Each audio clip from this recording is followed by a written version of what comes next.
싫어. 붉은색 옷차림이 그녀.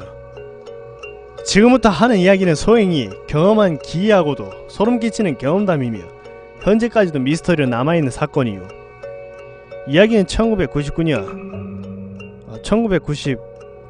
X년으로 거슬러 올라가서 나를 비롯해 마을 주민들을 한동안 공포와 무서움으로 떨게 했던 어느 늦가을 11월에 일어난 사건이요. 나는 11월 어느 날 아침 식사 중에 어머니로부터 그 이상한 소문에 대해서 처음 듣게 되었는데, 그 소문인즉슨 아파트 주민들이 근래 들어 달빛을 비치는 스산한 밤이며 101동 건물 주위를 서성거리며 이상한 행동을 하는 여자가 목격된다는 것이었소.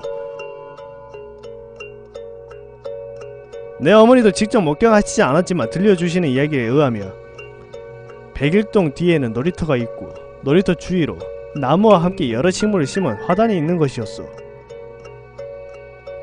낮엔 꼬마애들이 모여 하루종일 뛰어놀고 소꿉 장난을 하는 즐거운 곳이었는데, 밤에는 개미 새끼 한 마리 지나다니지 않았을 만큼 조용하고 외진 곳으로 어눌하고 스산한 공기가 감도는 곳이었어. 근데 그곳에서 얼마 전부터 빨간색 옷차림을 한 젊은 여자가 늦은 밤이면 흐느끼는 소리를 내며 놀이터 주변을 만들어 놓은 화단을 서성거리며 돌아다닌다는 것이었어. 나는 그 이야기를 듣고 갑자기 뭔가 떠오르는 것이 있어 순간 섬찟한 기분이 들었지만 이내 그저 놔두는 소문일 뿐이라고 단정지었고 하루도 안 지나 까맣게 잊고 생활하고 있었어. 하지만 소행은 며칠 뒤 일어나 이 무시하고도 끔찍한 경험을 겪게 될 운명이란 걸 아마 본능적으로 느끼고 있었을지도 모르고, 본격적인 사건의 전개는 어머니로부터 그 소문을 들은 날부터 정확히 사흘 후 저녁에 일어났어. 101동 건물에 사는 꼬마 아이가 놀이터에서 두고 온 장난감을 찾기 위해 밤늦은 시간 놀이터에 다시 찾아가게 되었는데, 시간이 한참 지나도 돌아오지 않아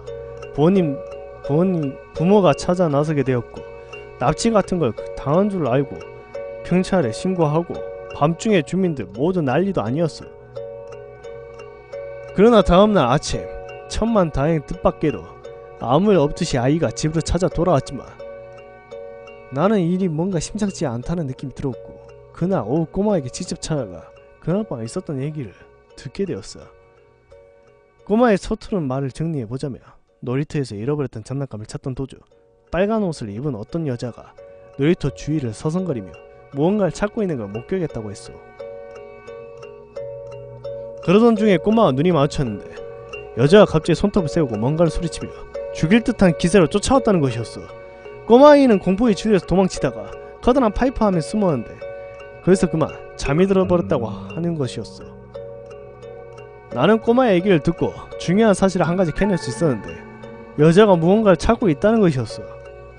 잠시 후 나의 머릿속에는 어느새 빠르게 회전하며 이야기를 추리에 맞춰가고 있었고, 약 한 달 전쯤에 내가 밤늦게 그 놀이터를 지나가다가 술에 취한 상태에서 무심코 목격했던 그 일이 요즘에 일어나는 개소문과도 관련이 있다는 걸 단정짓는 순간 주체할 수도 없을 정도로 극심한 공포에 온몸을 부들부들 떨고 있는 자신을 발견할 수가 있었어.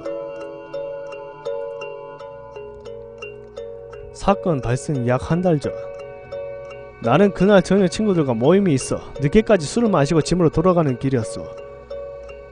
나는 103동에 거주하고 있는데 그때 당시 101동 놀이터를 지나치는 길로 가고 있었고, 그날따라 유난히 더 달빛이 밝은 밤이었어.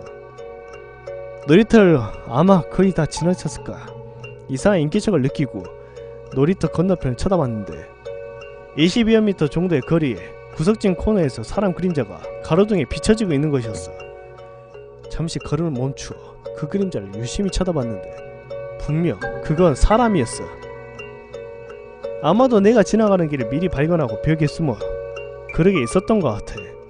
순간 섬찟했지만 나는 그곳을 유유히 지나갔고 5분 뒤 발걸음을 죽이고 다시 돌아와 그림자가 숨어있던 곳으로 다가가 보았어. 그림자의 주인공은 어떤 중년의 남성이었는데 남자가 등을 지고 있어 자세히 보지는 못했지만 화단에 있는 곳에 조그맣게 깊게 땅을 파더니 묵직해 보이는 검은 봉지를 넣고 꾹꾹 눌러 묻는 것이었어. 나는 그때 당시 그 남자가 단지 음식 쓰레기 같은 걸 밤에 나와 몰래 묻는 줄만 알았고, 하지만 그렇게 생각하기에 남자의 행동은 뭔가 쫓기는 듯한 사방을 두리번거리며 초조한 기색이 너무나 역력했어. 밤늦게 난 또 뭔가 했더니 참, 양심도 없는 인간 같으니. 그리고 나는 속으로 욕을 하면서 술들거리며 별생각 없이 집으로 다시 돌아갔어. 여기까지가 한 달 전의 이야기였고 현실로 돌아왔어. 그날 저녁 저는 한 달 전 그 남자가 뭔가 묻었던 그곳을 찾아 뭔가에 홀린 듯 삽으로 땅을 파기 시작했고 한 1m쯤 팠을까 그 검은 봉지가 눈에 들어오기 시작했으며 그와 동시에 살이 썩는 듯한 악취에 나는 참을 수가 없이 구토를 하고 말았어. 한참 뒤에 입과 코를 부여잡고 묵직한 봉지를 꺼내 칼로 찢어 내용물 손정도로 비춰 확인하는 순간 나는 모든 걸 내팽개치고 소리를 미친듯이 지르며 그곳을 도망치고 말았어. 그 봉지 안에는 태어난 지 불과 1개월도 채 안 돼 반쯤 썩어 부패한 아기 시체가 들어있었던 것이었어. 나의 신고로 그날 저녁 동네는 늦게까지 술렁거렸고 바로 경찰이 조사가 시작되었어. 나는 그동안 밤늦게 뭔가 찾는 듯한 서성거리는 그 여자의 애교와 한 달 전 목격한 남자의 행동에 빠짐없이 새벽 늦게까지 진술을 했고 며칠 뒤 피해자를 체포하게 됐는데 놀랍게도 백일동에 거주하는 남자였던 것이었어.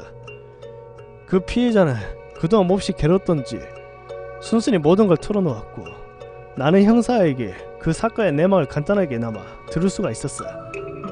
그 남자에게는 자신이 아기를 낳은 내연의 여자가 있었는데 아이를 비밀로 남자를 협박하기 시작했고 결국 남자의 집에서 말다툼 도중 여자와 아기를 살해하고 말았던 것이었어. 그 사건이 일어난 날은 바로 한 달 전 내가 남자를 목격했던 날이었어. 나는 여기에 대해서 풀리지 않는 한 가지 의문점이 생겨 피해 여성의 당시 옷차림에 대해 묻고 싶었지만 이 세대에 대한 왠지 모를 섭섭함에 그만 입을 다물고 말았어. 꼬마가 목격했던 그리고 이제는 마을 내 괴담으로 남겨진 빨간 옷의 여자는 아기를 찾아 헤매던 죽은 여자의 원혼이 아니었을까 하고 생각해.